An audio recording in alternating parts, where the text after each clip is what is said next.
আসসালামু আলাইকুম সুপ্রিয় দর্শক বন্ধুরা, আমরা আজকে আমাদের সবচেয়ে প্রিয় এবং সুন্দর আমাদের সূর্যমুখী,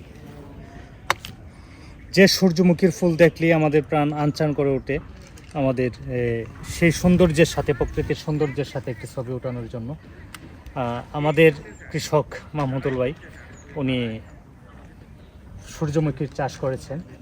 আমরা সূর্যমুখীর চাষ পদ্ধতি সম্পর্কে আপনাদেরকে আজকে বিস্তারিত বর্ণনা করব এবং আমাদের মাহমুদুল সাহেবের যে এই সূর্যমুখী চাষের অভিজ্ঞতা সেগুলি শুনব।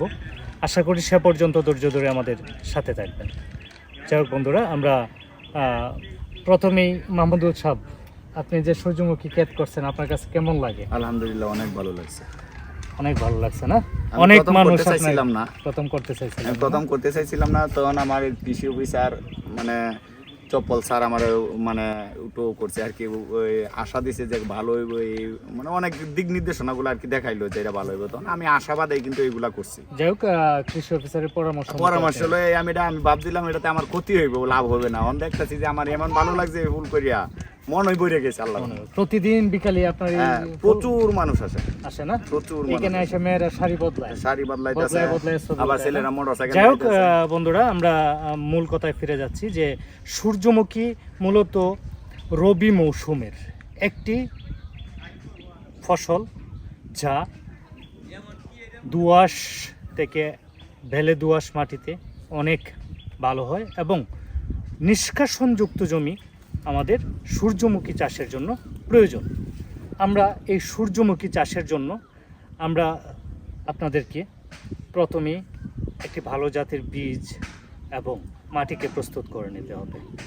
অত্যন্ত সুন্দরভাবে দেখতে পাচ্ছেন যে সূর্যমুখীর জমিটা। সূর্যমুখী চাষের জন্য হেক্টর প্রতি 8 থেকে 20 কেজি বীজের প্রয়োজন হয়, অর্থাৎ এটা আবার প্রতি শতকে যদি আমরা হিসাব করি তাহলে 35 থেকে 40 গ্রাম বীজ প্রতি শতকে প্রয়োজন হয়। কিছু হাইব্রিড জাত আমাদের দেশে চাষ হয়ে থাকে। হাইব্রিড জাতগুলির মধ্যে হাইসান 33, হাইসান 36, ডিএস 275, কিরণী DS1, বীজগড় 1। বীজগড় 1 যে হাইব্রিড জাত সেটা মূলত 12 মাসে চাষ করা যায়। আমি যদি একটু জাতের বৈশিষ্ট্যগুলি সম্পর্কে আপনাদেরকে বলি তাহলে সেটা হলো হাইসান 33। এটি বর্তমানে বাংলাদেশের সবচেয়ে জনপ্রিয় হাইব্রিড জাত। এটি গাছ কাঠো আকৃতির হয় কিন্তু ফুল অনেক বড় হয় এবং পুষ্ট হয়, আর এ ফসলটা তুলতে মূলত 110 থেকে 15 দিন সময় লাগে। হাইসান 36 যে জাত, এটি উচ্চ ফলনশীল এবং রোগ প্রতিরোধ ক্ষমতা সম্পন্ন। ডিএস 275, এটাকে অনেক সময় RDSও বলা হয়। দেখেছি অনেক কোম্পানি বাজারজাত করার সময় RDS হিসেবেও করে।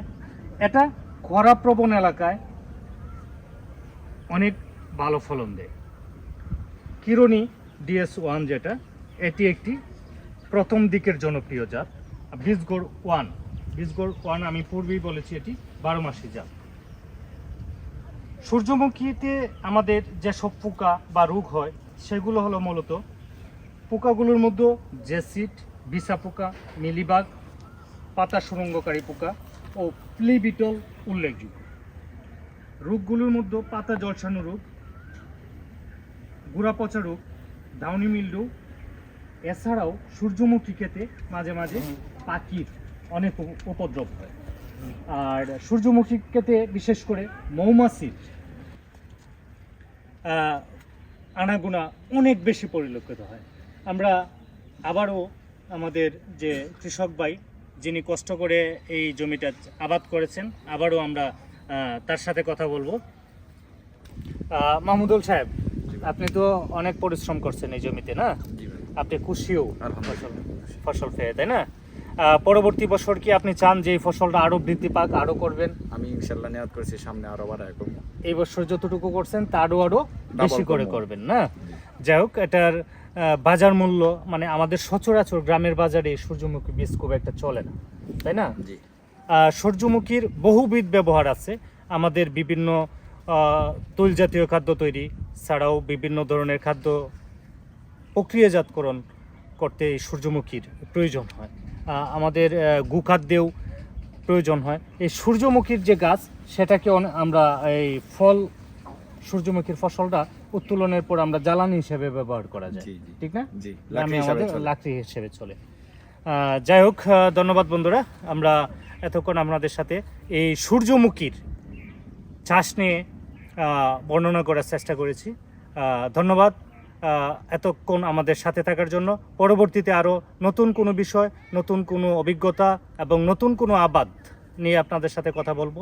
সে পর্যন্ত সবাই ভালো থাকবেন, ভাই আপনিও। আলহামদুলিল্লাহ।